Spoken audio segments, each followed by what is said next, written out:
ये और इन सब चीज़ों के लिए लव जिहाद और धर्म परिवर्तन के लिए कठोर कानून बनाइए। जो भी धर्म परिवर्तन करते हुए कहीं दिखाई दिया या किसी को समझाते हुए दिखाई दिया कि ये धर्म अच्छा, आप इसमें आइए, उसको आप तुरंत 10 साल की सज़ा सुनाइए, 20 साल की सज़ा सुनाइए, या तो फिर एनकाउंटर कीजिए। तब जाके धर्म परिवर्तन रुकेगा, तब जाके आपका कहीं ना कहीं बाहर से जो आतंकवादी आते हैं, आपको क्या लगता है कि पाकिस्तान से डेली 1000 आतंकवादी आते हैं जो भारत में मारे जाते हैं? कोई नहीं आता। ये भारत के ही लोग होते हैं, ये भारत के ही होते हैं जो मरते हैं उसमें, और भारत के ही लोग होते हैं जो मारते हैं।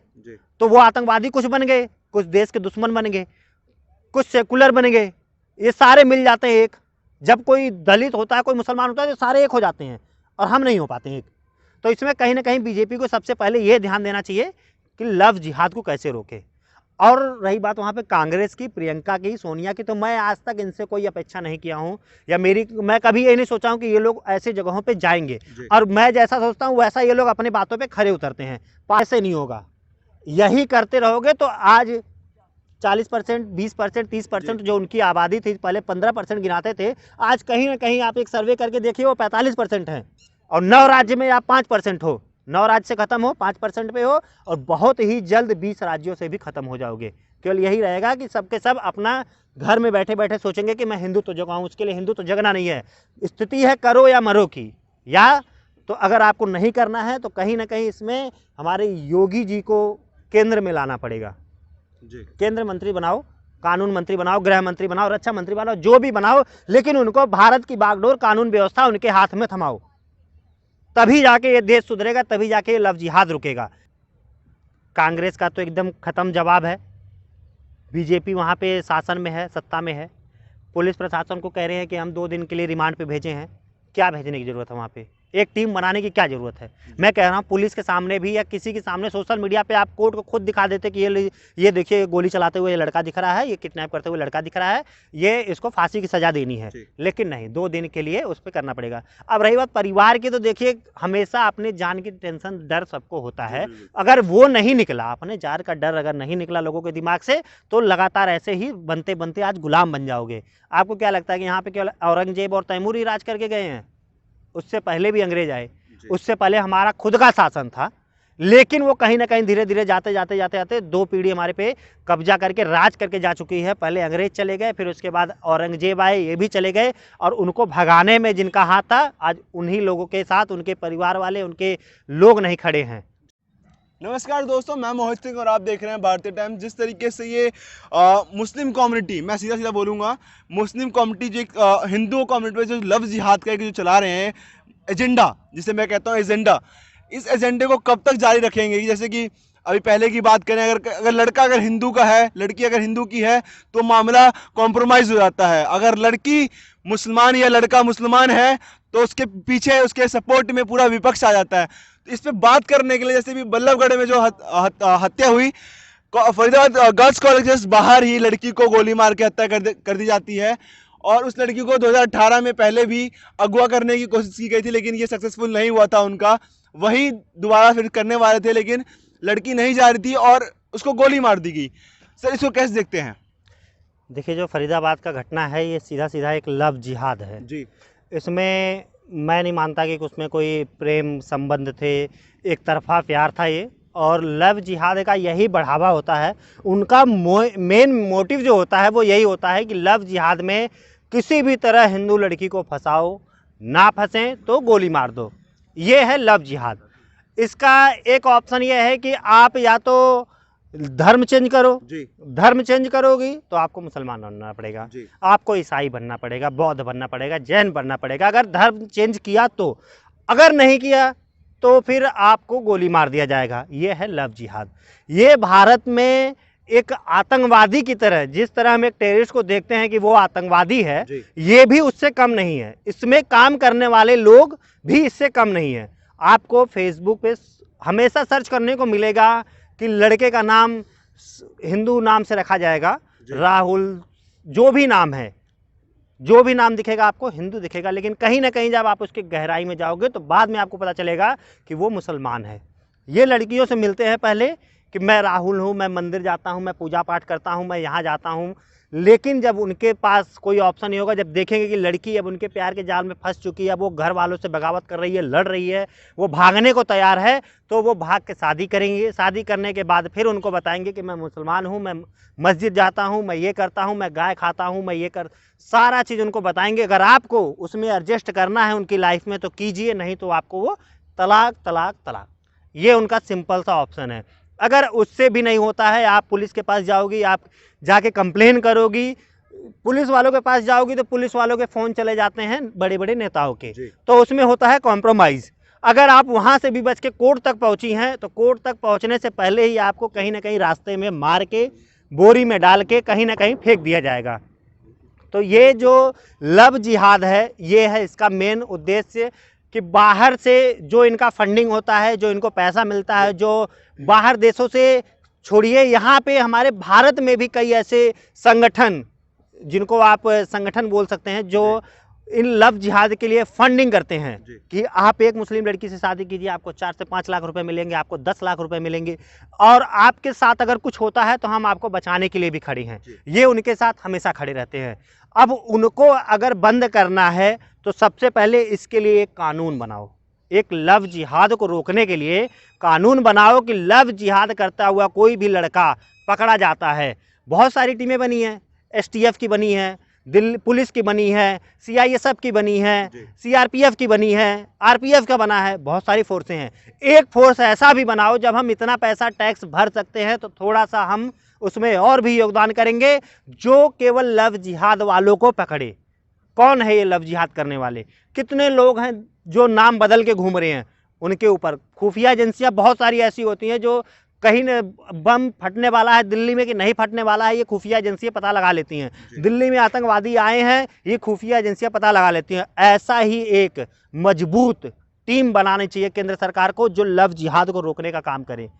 और इसके लिए जितने भी लोग इसमें पाए जाते हैं, या तो आप उनका एनकाउंटर करिए, या तो आप उनको सजाए मौत दीजिए, फांसी की सजा दीजिए, क्योंकि ये कहीं ना कहीं एक ही लड़की तक सीमित नहीं है। अगर उस लड़की ने धर्म परिवर्तन कर लिया होता तो उसको कोई दिक्कत नहीं था, फिर भी वो मारी जाती, 2 साल बाद मारी जाती। वो मारी जाती जब उसका लड़के का चाचा, लड़के का बाप, लड़के का भाई, जब सारे लोग उसको टॉर्चर कर चुके होते, तो फिर लास्ट में उसको मार के कहीं फेंक दिए होते। और वैसे भी इस लड़के का बैकग्राउंड इतना मजबूत है क्योंकि उसके चाचा विधायक हैं, उसके फैमिली में विधायक हैं भी कांग्रेस से, नूह मेवात। ये नूह मेवात हरियाणा का ऐसा जिला है जहाँ पे हिंदू पहले 80% थे, अब आपको केवल 5% मिलेंगे। क्यों? क्योंकि वहाँ पे कांग्रेस का सिक्का मजबूत है और लगातार वहाँ पे हिंदुओं को भगाया जा रहा है। ऐसी जगहों पे आपको एक चीज़ नहीं मालूम होगा कि वहाँ का इतिहास ये है कि वहाँ पे दाह संस्कार करने के लिए आपको परमिशन लेना पड़ेगा।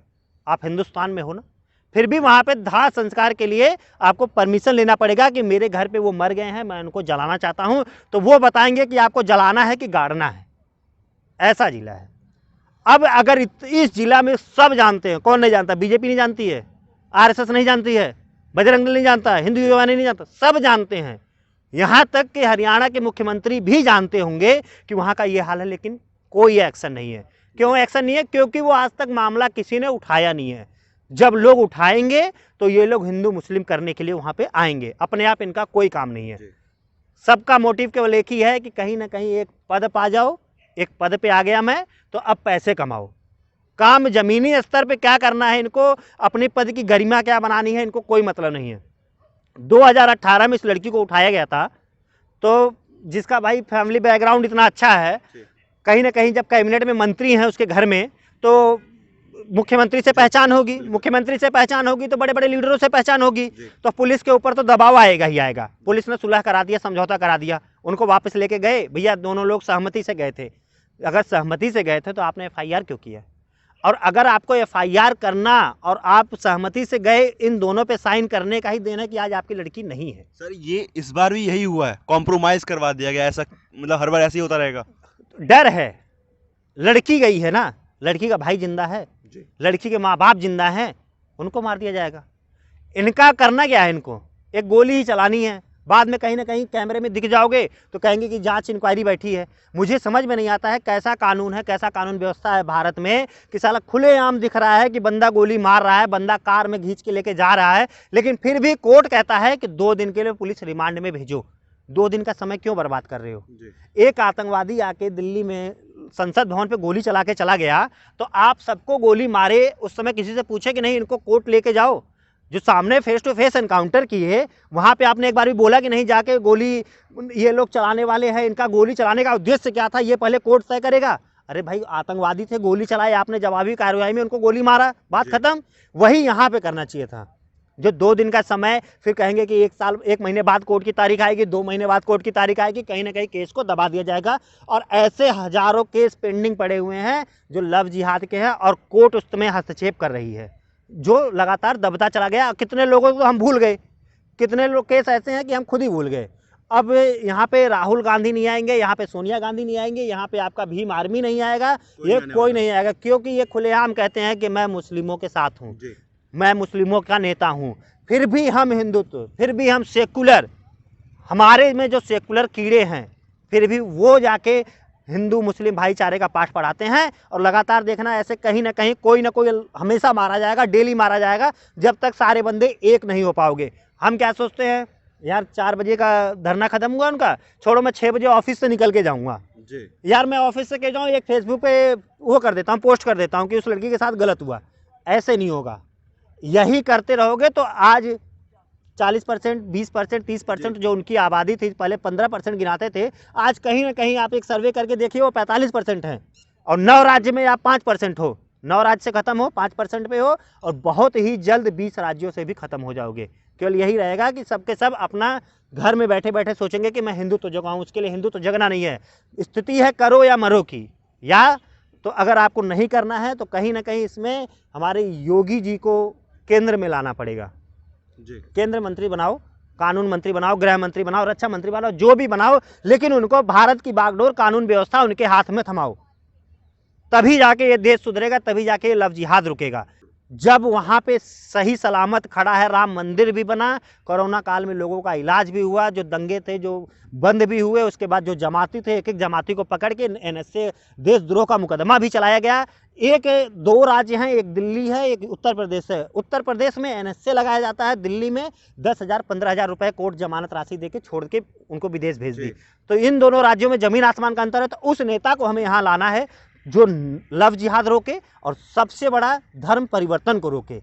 आज हमारे कहीं ना कहीं लोग 4 लाख 5 लाख रुपए में बिक जा रहे हैं, 4 लाख 5 लाख रुपए में ईसाई बन रहे हैं। मुसलमान से भी ज्यादा खतरनाक इस समय ईसाई धर्म है, जो खुलेआम रुक रुक के धीरे धीरे जाके लोगों के घर बैठ बैठ के उनका धर्म परिवर्तन कर रहे हैं। और जब कल हमारा और ईसाई से अगर झगड़ा होगा या वो हमारे देश पे कब्जा करेंगे तो वही जो हमारे भाई चेंज किए हैं धर्म परिवर्तन, वही वो 4-5 लाख रुपए का कर्ज चुकाने के लिए हमारा ही गला काटेंगे और हमें ये पता नहीं होगा। इसलिए इन दोनों चीज़ों को रोकने के लिए सरकार को एक कठोर कानून बनाना चाहिए। सर एक क्वेश्चन मेरा ये रहेगा कि लड़की के जो निकिता के जो परिवार के लोग थे, उनका भाई, उनके माता पिता, उन लोगों को कहना था कि हम जब तक नहीं हटेंगे तब तक उस लड़के को फांसी या फिर एनकाउंटर नहीं कर दिया। ऐसा क्या हुआ शाम को 5:30 बजे तक कि सबके सारी की सारी भीड़ खाली हो गई वहाँ से? देखिए, नेताओं की राजनीति होती है केवल वोट के लिए जी। मैं नहीं लगता कि मुझे कोई नेता ऐसा है जो सही में एक्चुअल काम करता हो। कांग्रेस का तो एकदम ख़त्म जवाब है, बीजेपी वहाँ पे शासन में है, सत्ता में है। पुलिस प्रशासन को कह रहे हैं कि हम 2 दिन के लिए रिमांड पे भेजे हैं। क्या भेजने की ज़रूरत है? वहाँ पे एक टीम बनाने की क्या ज़रूरत है? मैं कह रहा हूँ पुलिस के सामने भी या किसी के सामने सोशल मीडिया पे आप कोर्ट को खुद दिखा देते कि ये देखिए गोली चलाते हुए ये लड़का दिख रहा है, ये किडनैप करते हुए लड़का दिख रहा है, ये इसको फांसी की सज़ा देनी है। लेकिन नहीं, 2 दिन के लिए उस पर करना पड़ेगा। अब रही बात परिवार की, तो देखिए हमेशा अपनी जान की टेंशन, डर सबको होता है। अगर वो नहीं निकला, अपने जान का डर अगर नहीं निकला लोगों के दिमाग से, तो लगातार ऐसे ही बनते बनते आज गुलाम बन जाओगे। आपको क्या लगता है कि यहाँ पे केवल औरंगजेब और तैमूर ही राज करके गए हैं? उससे पहले भी अंग्रेज आए, उससे पहले हमारा खुद का शासन था। लेकिन वो कहीं ना कहीं धीरे धीरे जाते जाते 2 पीढ़ी हमारे पे कब्जा करके राज करके जा चुकी है। पहले अंग्रेज चले गए, फिर उसके बाद औरंगजेब आए, ये भी चले गए। और उनको भगाने में जिनका हाथ था, आज उन्हीं लोगों के साथ उनके परिवार वाले, उनके लोग नहीं खड़े हैं, पुलिस प्रशासन नहीं खड़ी है उनके साथ। 4 बजे तक कह रहे हैं कि भैया हम जब तक गोली नहीं मारोगे, एनकाउंटर नहीं करोगे, नहीं हटेंगे। क्या ऐसा दोनों लोगों के बीच बात हुआ? क्या पुलिस प्रशासन ने वहाँ पे सांत्वना दिया कि नहीं भैया आप लोग रोड खाली कर दीजिए, हम लोग हट जाएंगे? शाहीन बाग तो आप हटा नहीं पाए, 45 दिन, 90 दिन, 120 दिन चला शाहीन बाग। वो आपको रोड की वहाँ पे कोई टेंशन नहीं था, आप रोड डाइवर्ट कर दिए। वहाँ पे ऐसा क्या हो गया था कि आपको तुरंत हटाना पड़ गया? तो कहीं ना कहीं ये दोनों जगहों पे, जबकि वहाँ पे तो केजरीवाल सरकार है, ये खुल के सपोर्ट की शाहीन बाग के लोगों का, लेकिन वहाँ पे तो सरकार बीजेपी की थी, वो नहीं की सरकार, वो सपोर्ट नहीं की ना, तभी तो वहाँ पे कौन गया? वहाँ पे कौन सा संगठन गया? कोई नहीं गया। सर अगर विपक्ष नहीं जा रहा है, क्योंकि विपक्ष तो अल्पसंख्यक के साथ में है, लेकिन जो बजरंग दल है, आरएसएस है, बाकी भीम आर्मी हो गई, और बीजेपी खुद हिंदू का समर्थन लेती है, हिंदू के समर्थन से आज की सत्ता पे है, ये भी तो वहां नहीं जाते हैं, क्यों? देखिए, भारतीय जनता पार्टी का जो काम है उसको हम सब ने देखा है, काम उसका कोई गलत नहीं है, लेकिन कहीं ना कहीं उनको इन छोटे छोटे मामलों में भी इन्वॉल्व होना पड़ेगा, क्योंकि ये छोटे छोटे मामले ही बहुत बड़े हो जा रहे हैं आजकल। सर ये छोटा और बड़ा मामला नहीं है सर, बहुत बड़ा मामला है ये। पहले देश की अर्थव्यवस्था लगे हुए हैं, वो पहले कश्मीर पे लगे हैं, वो पहले 370 पे लगे हैं, वो पहले 3 तलाक को हटाने पे लगे हैं, वो पहले सोच रहे हैं कि जो बाहर से ये फंडिंग हो रहा है उसको। मैं उनसे कहना चाहता हूं कि ये जो पहले बाहर का आप छोड़िए, पहले घर में अपने आइए, पहले आप अपने घर में आइए, और इन सब चीज़ों के लिए लव जिहाद और धर्म परिवर्तन के लिए कठोर कानून बनाइए। जो भी धर्म परिवर्तन करते हुए कहीं दिखाई दिया या किसी को समझाते हुए दिखाई दिया कि ये धर्म अच्छा, आप इसमें आइए, उसको आप तुरंत 10 साल की सज़ा सुनाइए, 20 साल की सज़ा सुनाइए, या तो फिर एनकाउंटर कीजिए, तब जाके धर्म परिवर्तन रुकेगा, तब जाके आपका कहीं ना कहीं बाहर से जो आतंकवादी आते हैं, आपको क्या लगता है कि पाकिस्तान से डेली 1000 आतंकवादी आते हैं जो भारत में मारे जाते हैं? कोई नहीं आता, ये भारत के ही लोग होते हैं, ये भारत के ही होते हैं जो मरते हैं उसमें, और भारत के ही लोग होते हैं जो मारते हैं। तो वो आतंकवादी कुछ बन गए, कुछ देश के दुश्मन बन गए, कुछ सेकुलर बन गए, ये सारे मिल जाते हैं एक। जब कोई दलित होता है, कोई मुसलमान होता है, तो सारे एक हो जाते हैं, और हम नहीं हो पाते एक। तो इसमें कहीं ना कहीं बीजेपी को सबसे पहले ये ध्यान देना चाहिए कि लव जिहाद को कैसे रोके। और रही बात वहाँ पे कांग्रेस की, प्रियंका की, सोनिया की, तो मैं आज तक इनसे कोई अपेक्षा नहीं किया हूँ, या मैं कभी ये नहीं सोचा हूँ कि ये लोग ऐसी जगहों पे जाएंगे, और मैं जैसा सोचता हूँ वैसा ये लोग अपनी बातों पे खरे उतरते हैं। पालघर में साधु संतों की हत्या हुई, वहाँ पे ये लोग गए, बोले नहीं बोले? केजरीवाल जी वहाँ पे गए, एक भी ट्वीट किए? नहीं किए, क्योंकि इन लोगों का मेन मोटिव है कि मैं अल्पसंख्यक के साथ हूँ। अब हमारे जो सेकुलर कीड़े हैं, जिस दिन ये दिखा देंगे कि नहीं मैं सेकुलर नहीं हूँ, मैं हिंदू हूँ और मैं अपने हिंदू भाइयों के साथ हूँ, उस दिन इन लोगों के गाल पे तमाचा लगेगा। सर आप संविधान की बात करते हैं कि नया कानून बनना चाहिए, तो कानून के लिए आपके हिसाब से एक normal public, normal senior citizen के हिसाब से क्या होनी चाहिए सज़ा? सजाए मौत, और कौन सा उनको सजा दोगे? 2 साल के लिए दोगे, फिर जेल में जाएंगे, खाना पी के आएंगे, खा के आएंगे, बाहर आएंगे, फिर जिसने कंप्लेन किया उसको मार देंगे। धर्म चेंज कर रहे हैं वो 2 साल बाद आएंगे, 10 साल बाद आएंगे, फिर आके वही काम करेंगे। इनको पैसा इतना मिल रहा है, जेल में है, उनके परिवार का पूरा खर्चा उठाया जाएगा। कितने ऐसे हिंदू परिवार हैं जिनका बता दो कि एक भी लोग खर्चा चलाते हो? यहाँ तक कि पाकिस्तान से आए हिंदुओं के लिए सरकार कितना रुपए दिल्ली सरकार दे रही है वहाँ पे उनको खर्चे चलाने के लिए। दिल्ली सरकार की अगर मैं बात करूँ तो दिल्ली सरकार